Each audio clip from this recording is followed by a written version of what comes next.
الصلاة والسلام والتحية والإكرام على سيد السلماء في الوجود سر الله في كل موجود نقطة دائرة الوجود صاحب اللواء الحمد والمقام المحمود سيدنا مولانا بالقاسم محمد صل على محمد وآل محمد وآل بيته الطيبين الطاهرين المعصومين المظلومين ولعنة الله على أعدائهم ومنكر فضائلهم وغاصبهم أجمعين من ظلم يوم الدين أما بعد فقد قال الله سبحانه وتعالى في محكم كتابه المجيد وفرقانه الحميد وقوله الحق بسم الله الرحمن الرحيم والعصر إن الإنسان لفي خسر إلا الذين آمنوا وعملوا الصالحات وتواصوا بالحق وتواصوا بالصبر. صلوات. اللهم صل على محمد وآل محمد. مل جل کر اس سے شاندار درود بھیجیے عظمت محمد والے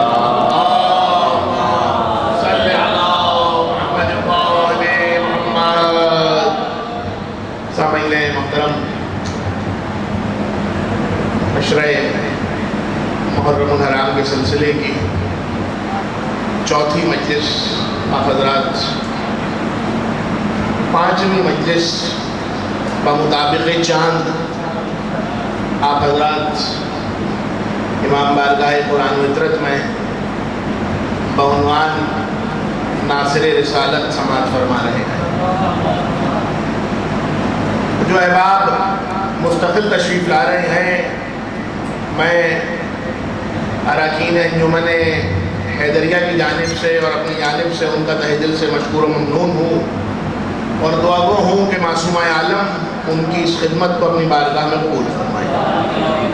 ہم نے جس سلسلے گفتگو کا آغاز کیا تھا وہ اپنے ابتدائی مرحلے سے آگے نکل کر رواں دواں ہے۔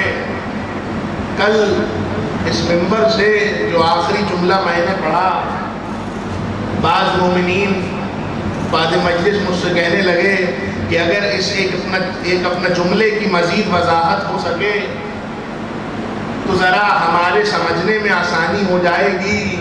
جملہ بہت سادہ ہے، بہت سامنے کا ہے۔ لوگوں نے ابو طالب کے گھر سے رسالت کو لیا مگر خدا کے گھر سے ولایت کو نہیں لیا۔ دیکھیں، میں نے چونکہ سورہ عصر کے ذیل میں یہ عشرہ جاری و ساری ہے، میں یہ چاہ رہا ہوں کہ اگر آپ حضرات کی اپنے توجہات ساتھ ہیں، مستقل آپ مجھے 5 شبوں سے توجہات سے نواز رہے ہیں، سب سے پہلے یہ فیصلہ کر لیں کہ وہ کون تھے جو گھاٹے میں تھے، یا وہ کون لوگ ہیں کہ جنہیں خدا کہہ رہا ہے یہ گھاٹے میں آئے۔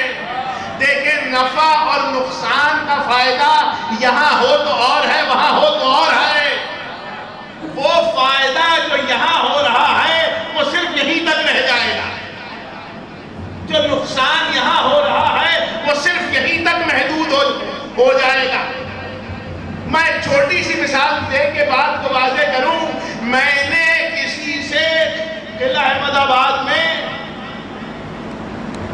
کوئی شخص میں نے ایسا پایا، کوئی میرا دوست بنا، میری کسی سے ملاقات ہوئی، میں نے کہا ایک کام کرتے ہیں، میں جا رہا ہوں کراچی، آپ مجھے یہاں سے سامان بھیجیں، میں اسے وہاں بیچوں گا، جو بھی نفع ہوگا آدھا آدھا کر لیں گے۔ اور میری ان سے یہ بات ہو گئی۔ اب کمال دیکھیے، جب میں فائدہ لے کے واپس پلٹا تو انہوں نے کہا لائیے اپنا آدھا میرا آدھا آپ کا۔ میں نے فائدہ انہیں دے دیا. اچھا جی، پھر اس کے بعد میں پھر آیا 3 مہینے 6 مہینے بعد. اب میں جب آیا تو میں خالی ہاتھ تھا، اور میں نے ان سے کہا کہ بھائی نقصان ہو گیا، جو لے کر گیا تھا وہ سب خراب نکلا، اور جو کچھ پیسے لگے تھے وہ ڈوب گئے. اب ہونا کیا چاہیے؟ اب ہونا تو یہ چاہیے، چونکہ جب شراکت اپنا برابری کی تھی تو نفع و نقصان بھی برابر بٹے. لیکن میں جن صاحب سے کہہ کر گیا تھا وہ کہنے لگے نہیں، جو میں نے آپ کو دیا تھا آپ مجھے اس کے پیسے تو دیجئے، نقصان تو آپ کا ہوا ہے، لے کر آپ مجھ سے گئے تھے. تو یہاں اگر ایسی کوئی بات ہو جائے تو عموماً دنیا میں ایسی باتوں پہ تعلق ختم ہو جاتا ہے، چاہے کتنی ہی گہری دوستی کیوں نہ ہو، وہ اپنا اس ایک بات پہ آ کے ٹوٹ جائے گی. لیکن پروردگار کھلم کھلا اپنی کتاب میں تا قیامت آنے والوں کے لیے اعلان کر رہا ہے کہ جو حق اور سچ کے ساتھ ہو جائے گا اس کا نقصان کبھی نہیں ہوگا. تو اب طے یہ کرنا ہے کہ نقصان کس کا ہوا ہے. میں نے جو مثال دی اس کو میں واضح کرتا چلوں. آپ نے اللہ کی توحید کو چھوڑا، اللہ کا کیا نقصان ہوا؟ بتائیے، خدا کا کیا نقصان ہے؟ اگر کوئی آدمی خدا نہ مانے تو خدا کا کیا نقصان ہوگا؟ سارا شہر کھڑا ہو جائے ہم آج سے خدا کو نہیں مانتے. بڑی صاف اردو کا ایک جملہ کہوں، ذرہ برابر خدا کی توحید میں فرق نہیں آئے گا. اچھا جی، پھر کیا ہوا؟ پھر کسی نے کوئی ایک نیا فتنہ اٹھا، اس نے کہا جی ہم اپنا رسول کو نہیں مانتے. کیا فرق پڑا؟ مصطفیٰ کی عظمت و عصمت پہ کیا فرق پڑا؟ پھر وہی بات، ذرہ برابر فرق نہیں آیا. اچھا جی، یہ وہ 2 نعرے ہیں جو شاذ و نادر کسی نے پاکستان میں سنے ہوں گے. حضور اپنا توجہ رکھیے گا، یہ وہ نعرے ہیں جو شاذ و نادر کسی نے پاکستان میں سنے ہوں گے کہ ہم اللہ کو نہیں مانتے، اپنا اس کے رسول کو نہیں مانتے. شاذ و نادر کے نعرے سنے ہوں گے. اور اب جو نعرہ بتانے جا رہا ہوں وہ آئے دن سنتے رہتے ہیں، کئی سالوں سے سنتے آ رہے ہیں. بزرگ سن کے چلے گئے، نوجوانوں نے سننا شروع کیا ہے کہ ہم علی کی ولایت کو نہیں مانتے. اب میں آپ سے بڑھ کے پوچھ رہا ہوں، کوئی علی کو ولی مانے تب بھی، کوئی علی کو ولی نہ مانے تب بھی، اس سے مولا کی ولایت پہ کیا فرق آ رہا ہے؟ ذرہ برابر فرق نہیں پڑ رہا، ذرہ برابر فرق نہیں پڑ رہا. والعصر کو ذہن میں رکھے، ہر زمانے کی قسم ہے، جب سے کائنات ہے تب سے قسم ہے، جب تک کائنات رہے گی تب تک قسم رہے گی، جب تک کتاب رہے گا تب تک قسم رہے گی. اب یہ دیکھیے کہ کون خسارے میں ہے اور کون خسارے میں نہیں ہے. اللہ کو نہ مانا، خدا کو کوئی فرق نہیں پڑتا، بندہ خسارے میں آ گیا. بھائی رسول کو رسول نہ مانا، رسول پہ کوئی فرق نہیں پڑتا، بندہ خسارے میں آ گیا. علی کو مولا نہیں مانا، مولا پہ فرق نہیں پڑتا، بندہ خسارے میں آ گیا. اب کمال آپ کے دیکھیے کہ میں آپ کو اپنے گھر بلاؤں اور حضور آپ کی ضیافت کروں، میں سارا کھانا آپ کے آگے رکھوں اور کہوں اب یہ کھا لیجئے. ڈاکٹر صاحب کو میں نے بلایا، میں نے کہا حضور نوش فرمائیں. انہوں نے بڑھ کے کہنے لگے کھانا تو مکمل ہے مگر کچا ہے. بھائی مثال پہنچ گئی. اب اس کے بعد لیجئے اس کا نتیجہ. خدا کی توحید کو چھوڑا تو کوئی فرق نہیں پڑا، مصطفیٰ کی رسالت کو چھوڑا کوئی فرق نہیں پڑا. لیکن اگر کوئی شخص اس روئے زمین پر اللہ کا کلمہ پڑھ رہا ہے، مصطفیٰ کی نبوت کا قائل ہے، ذرے پہ بات روکی تھی وہیں سے شروع کر رہا ہوں. اگر کوئی اس روئے زمین پر اللہ کی توحید کا قائل ہے، مصطفیٰ کی نبوت کا قائل ہے، اور دل میں ذرہ برابر بھی علی کی ولایت پر شک رکھتا ہے، اب یہ فیصلہ آپ کیجئے، نفع پہ ہے نقصان پہ ہے؟ یہ ممکن کیسے ہے؟ میں نہیں کہہ رہا یہ جس کی وجہ سے دین کامل ہوا تھا، جس کی وجہ سے دین کامل ہوا تھا، اب آئیے پھر سے آغاز کریں۔ آدم سے لے کر عیسیٰ تک سب کو جو خدا نے کام دے کے بھیجا وہ یہ کام دیا کہ لوگوں کو یکتا پرست بناؤ،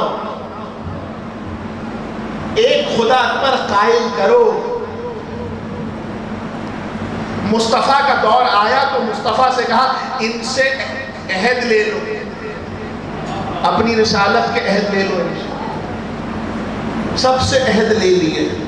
کل شب نونار میں پڑھ رہا تھا، ایک صاحب مجھ سے کہنے لگے اور آپ کتنے دن آئیں گے؟ میں نے کہا حضور جتنے دن کا وعدہ ہوا ہے، یعنی جس سے جتنے دن کا وعدہ ہو جائے وہ اتنے دن اس سے اپنا پابند رہتا ہے۔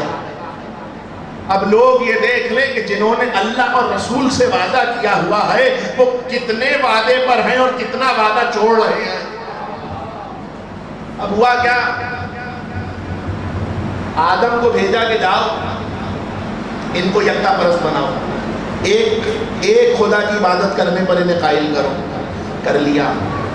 آدم سے لے کر مصطفیٰ تک سب نے انسانوں کو خدائے یکتا پرست کی لیے بنا دیا، سنوار دیا، لیکن مصطفیٰ پہ آ کے اپنا نظام بدلنا تھا۔ بات ہو رہی ہے نصرت پہ، نفع کس کا ہو رہا ہے، نقصان کس کا ہو رہا ہے۔ اب جناب یہاں لوگوں کے لیے ایک نیا مسئلہ کھڑا ہو گیا۔ پہلے تو یہ مسئلہ تھا کہ خدا کو ایک مانو، لوگوں نے مان لیا۔ اس کے بعد ایک اپنا جناب بالکل نئی بات آ گئی کہ مجھے آخری نبی مانو، لوگوں نے یہ بھی مان لیا۔ اب اس کے بعد اپنا کمال یہ ہوا کہ اب وہ پیغمبر جس نے کہا اللہ کو ایک مانو، رسول کو آخری مانو، اب وہ یہ کہہ رہا ہے کہ علی کو مولا مانو۔ توجہ ہے؟ آدم سے لے کر عیسیٰ تک جو خدائے یکتا پرست ہو گیا اور وہ خدائے یکتا کی عبادت کرتے ہوئے مرا جنت میں جائے گا، طے شدہ بات ہے۔ اب سلسلہ آ گیا مصطفیٰ کا، اور اب ہوا کیا؟ پہلے تو یہ کہا کہ بھائی اپنا خدا کو ایک مانو، مان لیا۔ اب جو خدا کو ایک مانتے ہوئے مر گیا جنت میں، اس کے بعد کہا مجھے اللہ کا آخری رسول مانو، اب جس نے مان لیا جنت میں۔ آپ نے دیکھا آدم سے لے کر مصطفیٰ تک جنت کی قیمت بڑھتی جا رہی ہے، مستقل جنت مہنگی ہوئی چلی جا رہی ہے۔ پہلے تو سلسلہ صرف یہ تھا کہ خدا کو ایک مان لو جنت مل جائے گی، بڑھتے بڑھتے سلسلہ آ گیا کہ مجھے اس کا آخری رسول مانو جنت مل جائے گی۔ اب سلسلہ یہاں آ چکا ہے کہ علی کو ولی مانو جنت مل جائے گی۔ توجہ ہے آپ کی؟ یہ سلسلہ یہاں نہیں رکا ہے۔ اس کے بعد کہا اب ان کے 12 بیٹوں کو ولی مانو جنت مل جائے گی، یعنی مستقل جنت کی قیمت میں اضافہ ہو رہا ہے۔ اب اگر بیدار ہیں تو کچھ کہنے کی اجازت دیں، بھائی اگر اتنی ہی علی دشمنی تھی تو تب مر جاتے جب تک اعلان نہیں ہوا تھا، تب مر جاتے جب اعلان نہیں ہوا تھا۔ اب جب اعلان ہو گیا یعنی دین کامل ہو گیا، خدا نے دین کو پسند کر لیا۔ یہ دین کامل ہونے کا سلسلہ کیا ہے؟ کل جو اس کا عرصہ ہے کہ شروع ہو رہا ہے اشیر سے، ختم ہو رہا ہے غدیر پر۔ کیا کیجئے کہ اشیر سے لے کر غدیر تک اللہ نے ایک گھر کو منتخب کیا، کہیں بھی اللہ نے مقام کو نہیں بدلا۔ اشیر سے غدیر تک، اشیر ہے دعوت الاشیرہ، بھائی اپنا غدیر ہے یوم غدیر۔ اسلام پھیلنا شروع ہو رہا ہے، اسلام پھیلنا شروع ہو رہا ہے دعوت الاشیرہ سے۔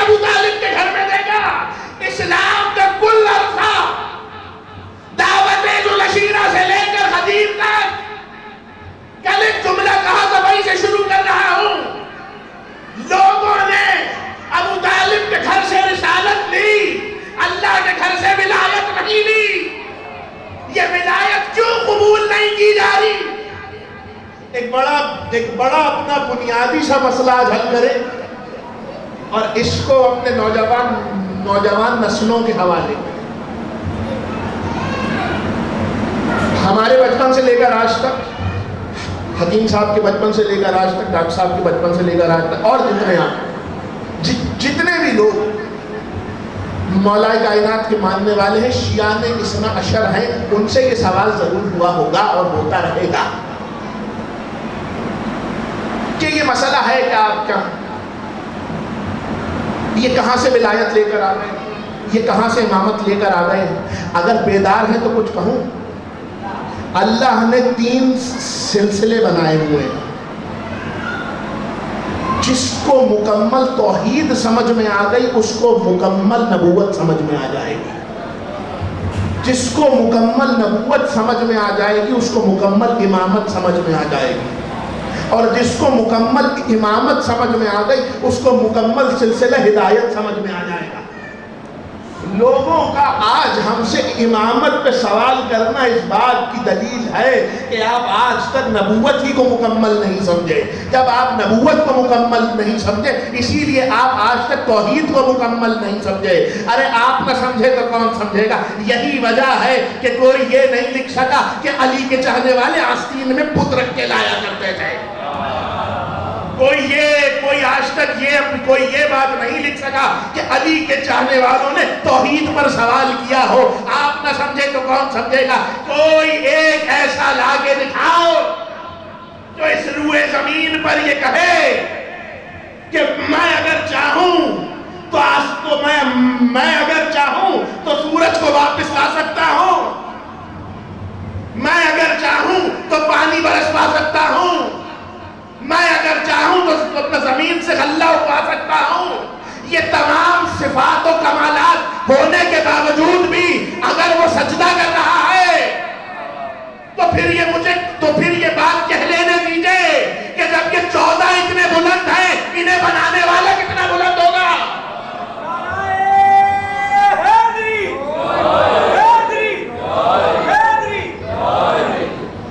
جب یہ 14 اتنے بلند ہیں انہیں بنانے والا کتنا بلند ہوگا. اللہ نے اسلام کی فصل کو لگایا ہی ابو طالب کے گھر میں ہے. کل ایک میں نے آیت پڑھی تھی، آج اس کا اپنا ترجمہ بھی محفوظ کیجئے. سورہ محمد میں ارشاد ہوا بسم اللہ الرحمن الرحیم یا ایھا الذین آمنوا اطیعوا اللہ واطیعوا الرسول ولا تبطلوا اعمالکم. ایمان والوں اطاعت کرو اللہ کی اور اس کے رسول کی. ولا تبطلوا اعمالکم، اپنے اعمال کو ضائع نہیں کرو. لوگوں نے آگے امام سے پوچھا مولا جب اطاعت کر رہے ہیں تو اعمال ضائع کیسے ہو جائیں گے؟ تو فوراً ایک مرتبہ بڑھ کے میرے اور آپ کے امام نے کہا یہ ضروری نہیں ہے تمہاری ہر اطاعت کو قبول کر لیا جائے.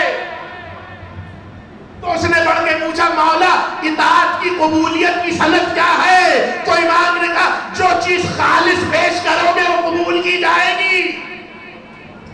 آپ نے دیکھا اللہ ابھی ملاوٹ کے اعمال کو پسند نہیں کرتا.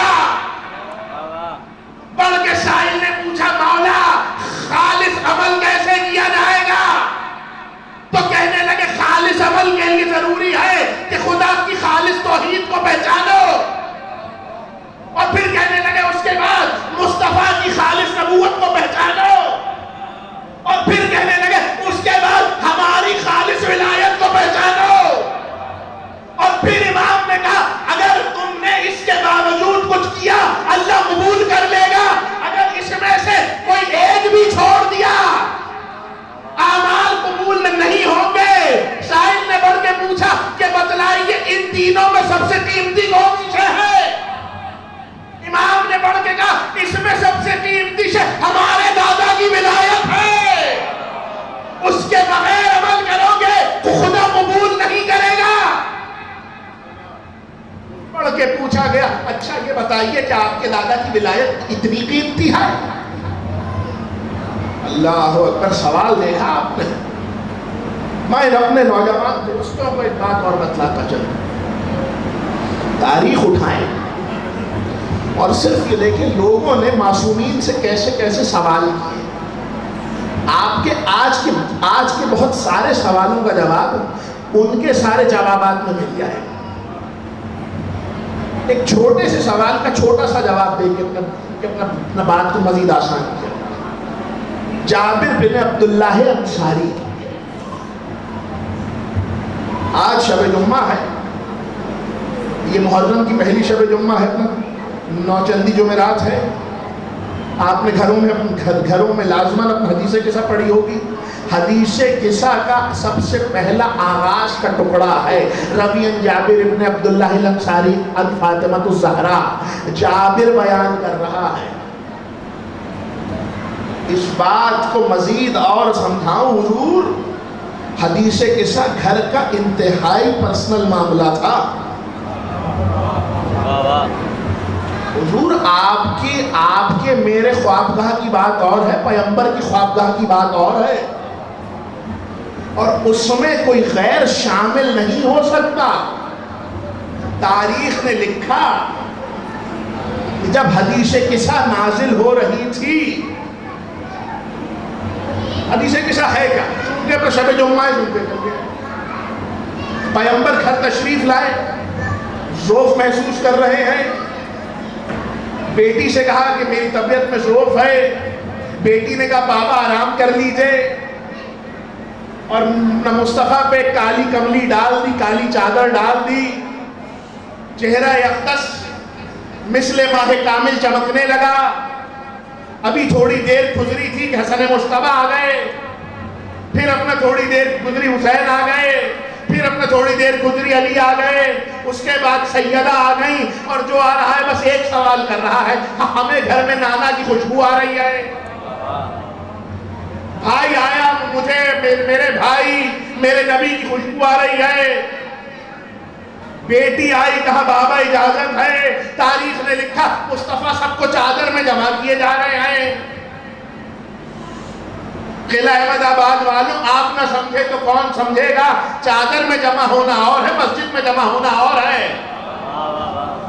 جن کو چادر میں جمع کیا جا رہا ہے وہ اور لوگ ہیں، جنہیں مسجد میں جمع کیا جا رہا ہے وہ اور لوگ ہیں. اور ایک مرتبہ سب کو مصطفیٰ نے سب کو اپنے ساتھ اپنا کملی میں لے لیا.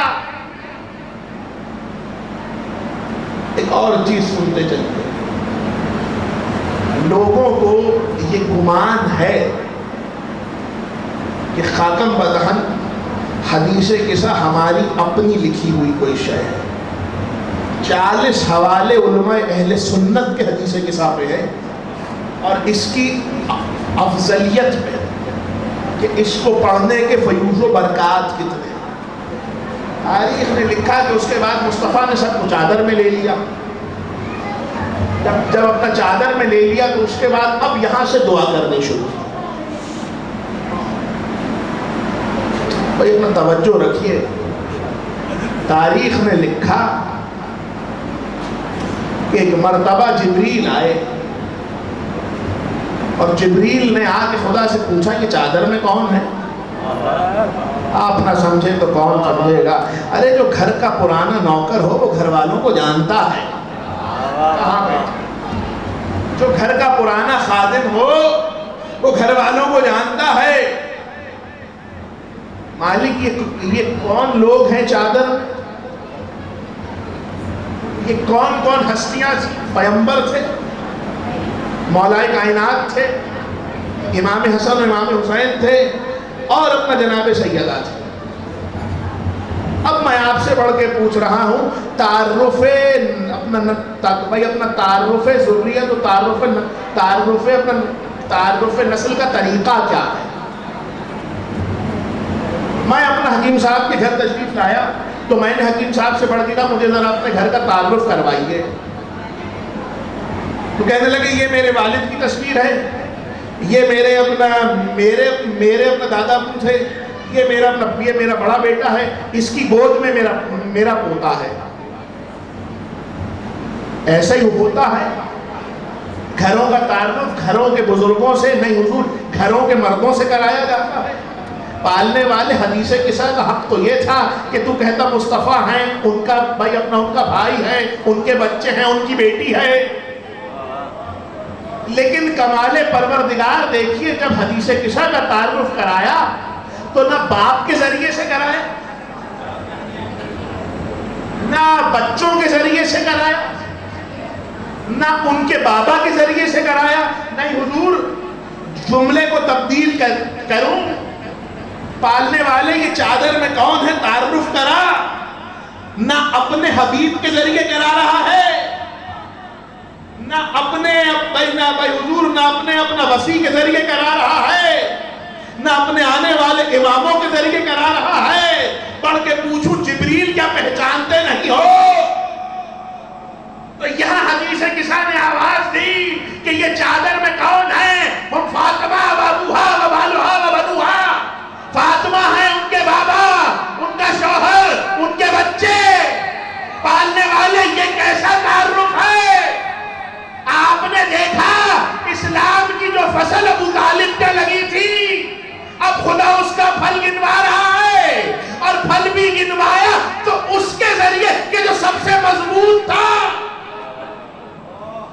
نبی کے ذریعے یا بھائی اپنے علی کے ذریعے یا بچوں کے ذریعے تعارف نہیں ہو رہا، بیوی کے ذریعے تعارف ہو رہا ہے.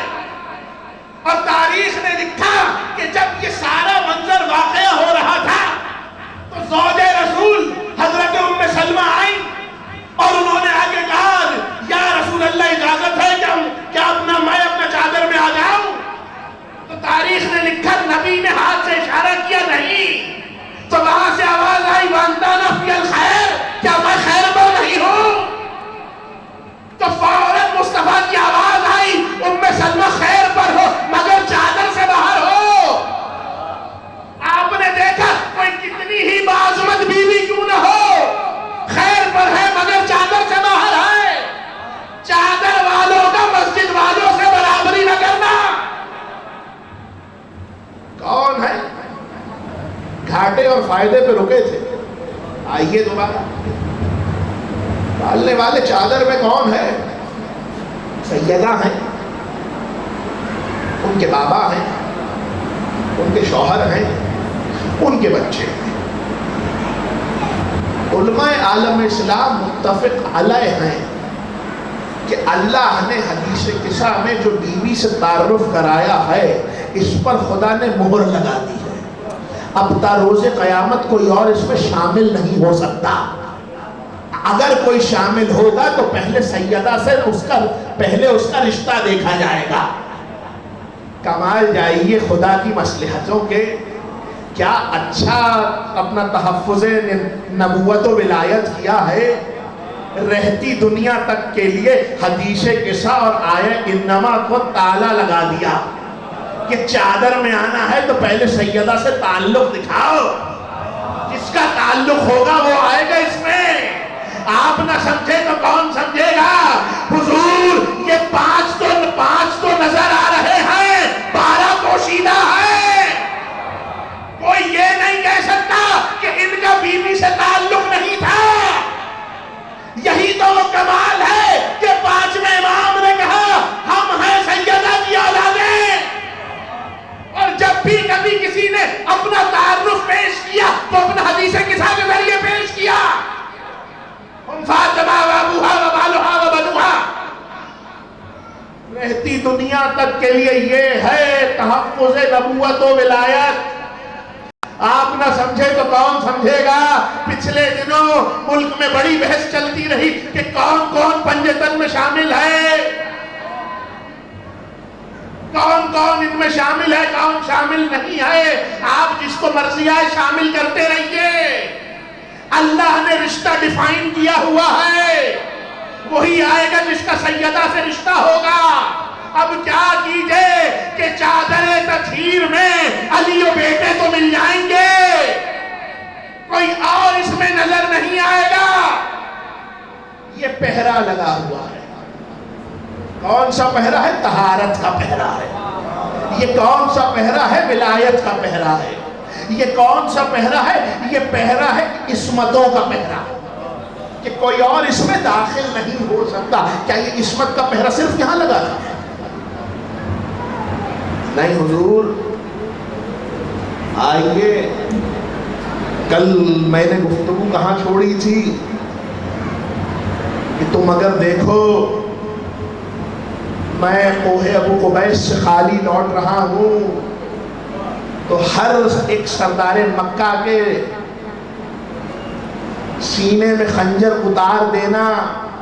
کل روایت جہاں چھوڑی تھی آج وہاں سے پوری کر رہا ہوں.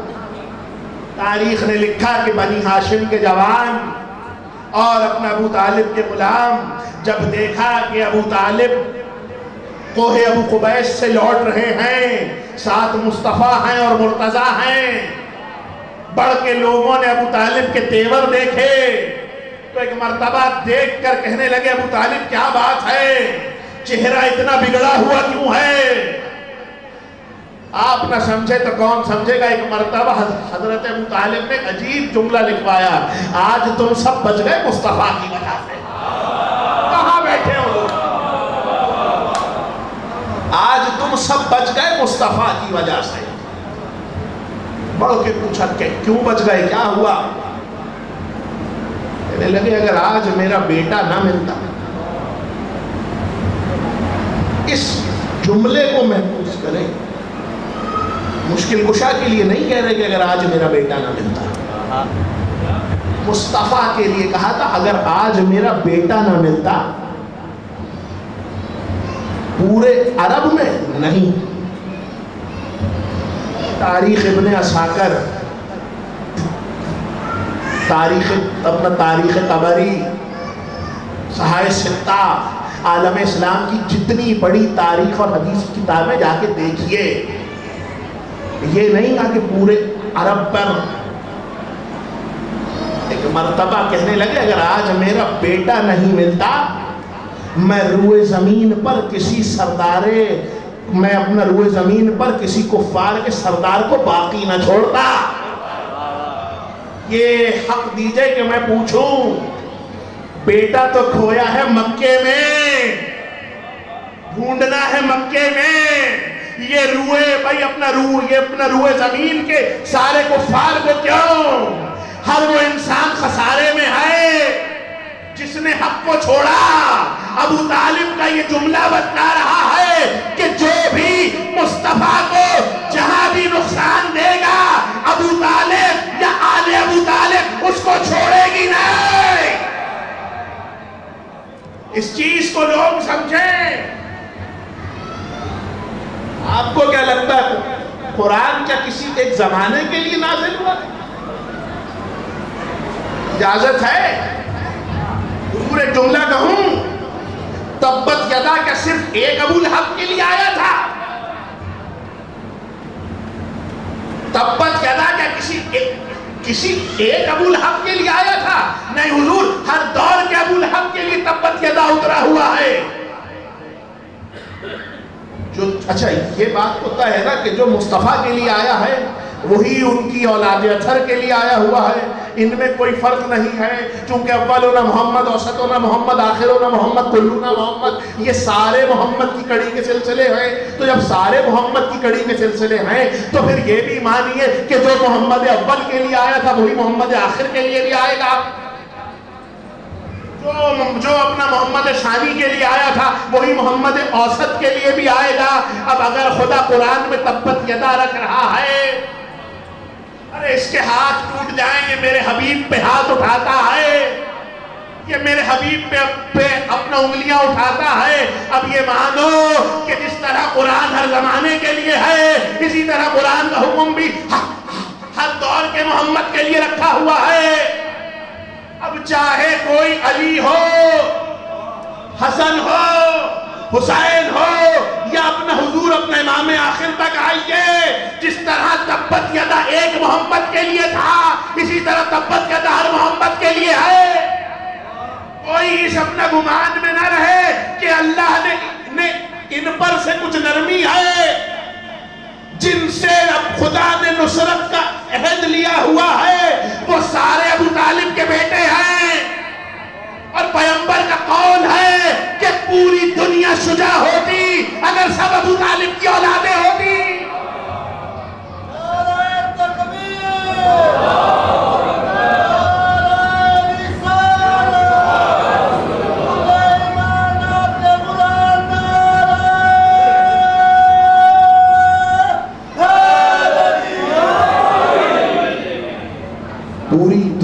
شجاع ہوتی، اگر آل ابو طالب ہوتی، آپ نہ سمجھے تو کون سمجھے گا؟ کیا اس گھر کے بیٹے ایسے ہیں؟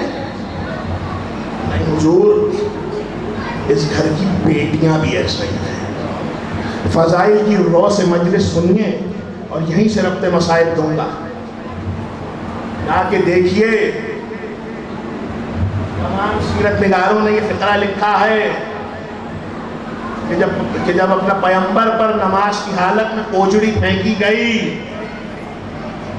بیٹی گھر سے باہر نکلی، اوجڑی کو صاف کیا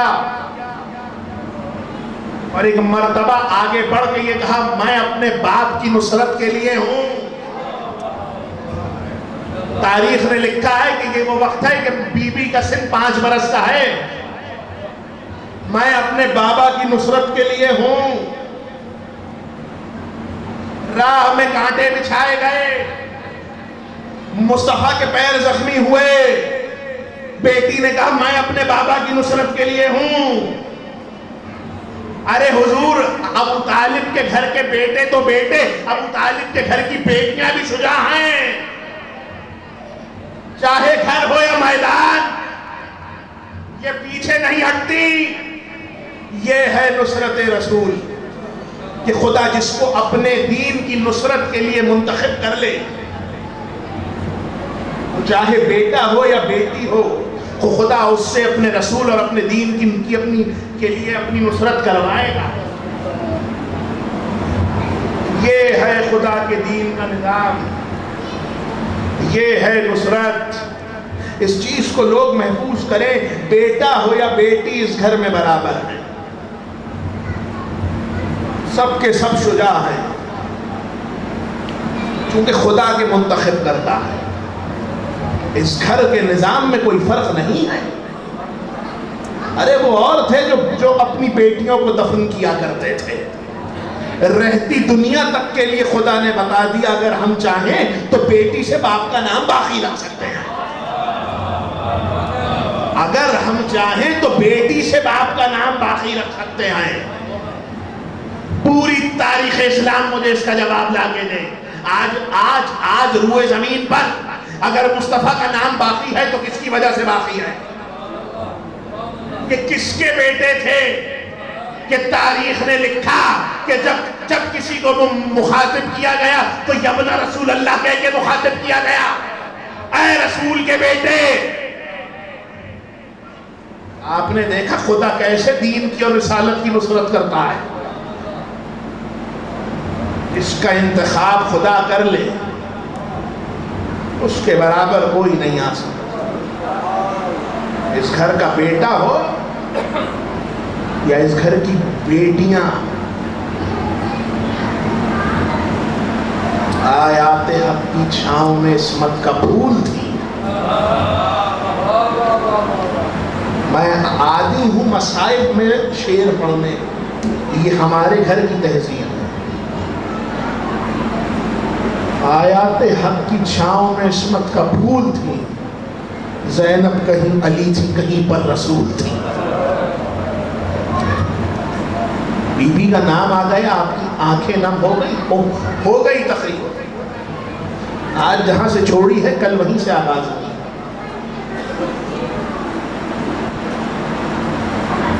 کل بھی علی کے نواسوں کی مجلس تھی، آج بھی علی کے نواسوں کی مجلس۔ تہذیب ہے، ہمارے گھروں کی تہذیب ہے کہ بیٹی اگر باپ کے گھر آ جائے اپنے سسرال سے تو اسے ہر طرح کا سکون دیا جاتا ہے۔ باپ کو اپنی بیٹی کے بچوں سے بہت محبت ہوتی ہے۔ صاحبان اولاد خدا کسی غم میں نہ رلائے، اولاد کی خوشیوں سے کلیجے ٹھنڈے رکھے۔ آج علی کے ان نواسوں کا ماتم ہے جن کو ان کی ماں بھی نہ روئی تھی۔ امت پہ پسر اپنے فدا کرتی ہیں زینب، سینے سے دل و جان کو جدا کرتی ہیں زینب، چھٹتے ہیں پسر یاد خدا کرتی ہیں زینب، جو صبر کا حق ہے وہ ادا کرتی ہے زینب۔